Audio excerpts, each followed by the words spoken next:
Hola, el equipo UNED Sarapiquí le da la bienvenida al programa Experto en su hogar.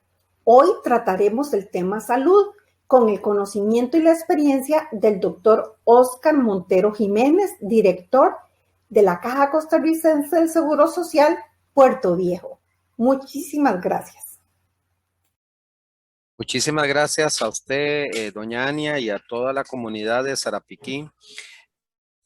Un gusto saludarlos. Como usted decía, hace más o menos un poquito más de un mes asumí la dirección del área de salud y darle las gracias a toda la comunidad de Sarapiquí porque tanto los funcionarios como la población me han recibido muy bien y estoy muy contento de vivir acá y de ser un nuevo ciudadano de Sarapiquí.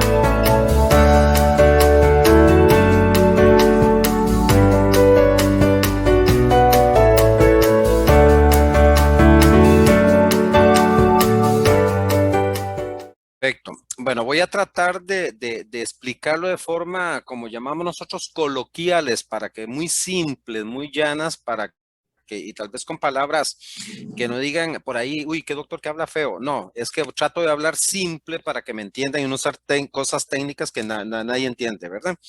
Ok, lo que hace el primero es un virus, ¿verdad? Es el virus SARS-CoV-2, así se llama.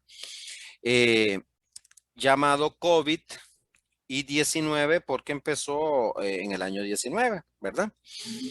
El virus SARS-CoV ya es conocido, o sea, este virus ya es conocido, ya nos dio una pandemia hace algunos tiempos. Son primos hermanos del H1N1, H1N5, ¿verdad? De la influenza, son primos hermanos. Pero por eso se llama SARS-CoV-2, porque ya hubo una epidemia con un SARS-CoV-1, ¿verdad? Lo que pasa con los virus, para que la población me entienda, es que es un bichito, un microbio diferente a las bacterias, ¿verdad? Las bacterias, las que nos hace infección con pus, ¿verdad? En la piel, en la garganta, etcétera.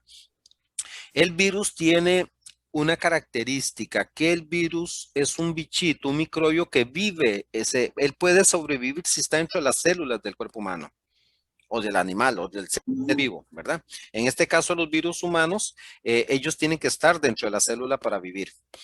Entonces, este virus ingresa y empieza, me voy a saltar toda la parte de cómo se contagia, porque eso yo creo que es un capítulo aparte, pero una vez que ingresa, es como una gripe, ¿verdad?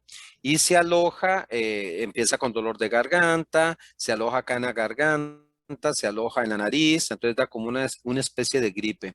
Entonces, por eso los síntomas más importantes son fiebre, dolor de cuerpo, dolor de garganta, tosecilla, pérdida del olfato, pérdida del gusto.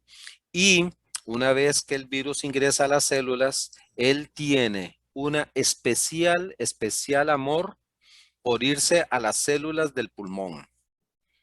¿De acuerdo? Entonces, en el pulmón, lo que hace es producir un proceso de inflamación dentro de la tubería por donde uno respira, es como una tubería interna, entonces empiezan a inflamar, pero no se inflaman los bronquios, sino que se inflaman las células últimas del pulmón donde ya realmente se produce la respiración o donde se produce el paso del oxígeno a la sangre. Entonces ahí es donde se produce el proceso de inflamación. Tiene algunas características que este virus invade esas células y el virus como que le hace es engañar a la célula y empieza como a vivir de ella y la célula entiende que alguien la está atacando, entonces empieza a producir unas sustancias que que es, digamos, como balas contra el virus, pero a final de cuentas se ponen tan locas nuestras células, ¿verdad? Por el virus que empiezan a tirar balas y balas y balas que se llaman citoquinas, y estas citoquinas pasan a la sangre y empiezan ya las afectaciones del cuerpo en general, no solamente de los pulmones, sino que puede afectar el sistema nervioso, por el sistema intestinal, por eso el COVID también puede tener diarrea, puede tener deshidratación, puede tener otras cosas, ¿de acuerdo? Y si ese proceso inflamatorio se hace muy grave, son los casos complicados. ¿En qué casos se complica la gente? Estas citoquinas precisamente se producen en mayor condición o son más afectadas. Estas citoquinas, acuérdense que son como esos amores que matan, ¿verdad? La célula las produjo para defendernos, pero al final son las que nos atacan, ¿verdad? Sí, son amores esos amores que uno no quiere, ¿verdad? De amor también se sufre y eso es lo que pasa con el COVID.